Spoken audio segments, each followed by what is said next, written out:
Welcome to Black Enterprise Business Report, your ultimate source to achieve wealth for life. I'm Caroline Clark. Does it still make sense to go into the auto business? The business is changing so much. Technology is truly changing the automobile industry. Plus, our Entrepreneurs of the Week will share the keys to handing down the family firm. You got to learn every job to understand what that job actually is meant to do. And Sonia Lean will give us a preview of the newest cars to hit the road. If you show up to an event in one of these, you know you're making a statement.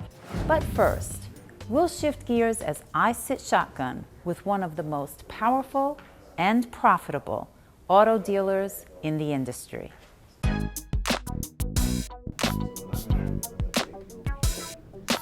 Gregory Jackson is a legend in the auto biz. Driving sales to dizzying heights, he broke the $1 billion mark in 2004. Sales being $1 billion, it certainly warms the heart. Now the CEO of the Prestige Automotive Group is sharing his secrets. Cash is still king. And myself, as well as a lot of other auto dealers, one of the reasons why we survived over the last several years is because we had cash. And if you didn't have cash, you were in trouble. Trouble crashed into this star performer when the near collapse of the auto industry hit hard, causing him to lose 5 dealerships. Even though we've done a third of the sales, our profitability has been equal, if not more, because our margins are different. With 3 dealerships remaining, Jackson is still maintaining some impressive inventory. It is a big deal to represent a fine luxury brand like Mercedes-Benz. And it's a big deal particularly because there are not a lot of African Americans that represent luxury brands in the United States. There are not a lot of dealers of any hue who have garnered Mercedes-Benz's Best of the Best award. Yes, and we're very, very proud of that. And of course, to do that, you have to have high customer satisfaction. You got to sell so many cars. You have to have a quality facility.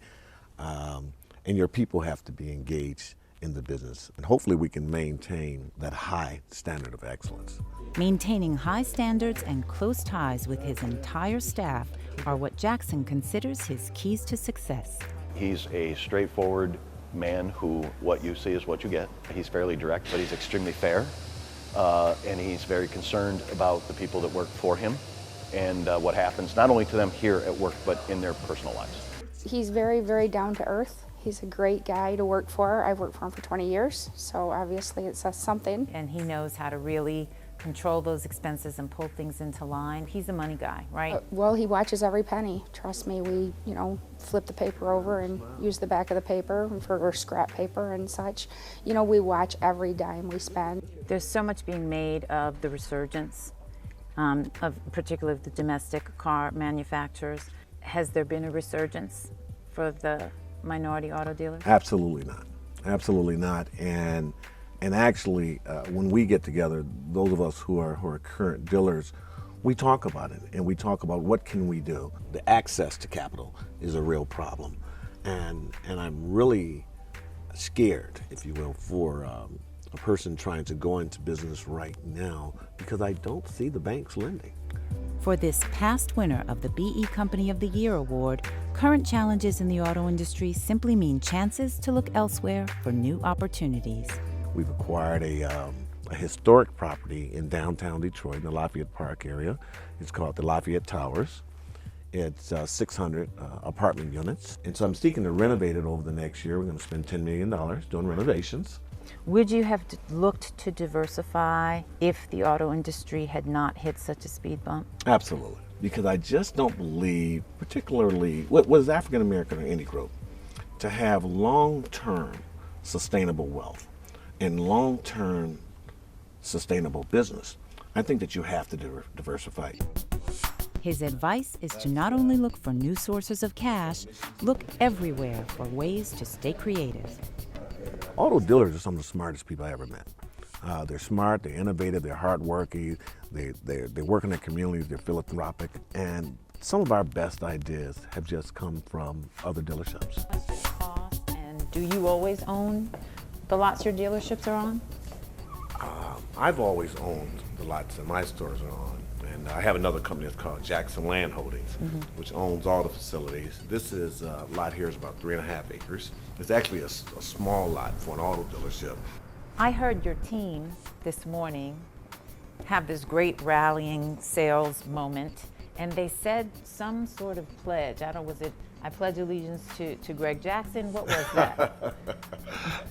I would love to have them pledge allegiance to me, but I really don't think that's what they did. We have every Wednesday morning what we call a WOW meeting. And the WOW meeting is just an opportunity for us to get together and talk about what we've done good, what we could do better, what we've done bad, and how we can improve on it. Yep, that's good. Okay, very good. Thank you, guys.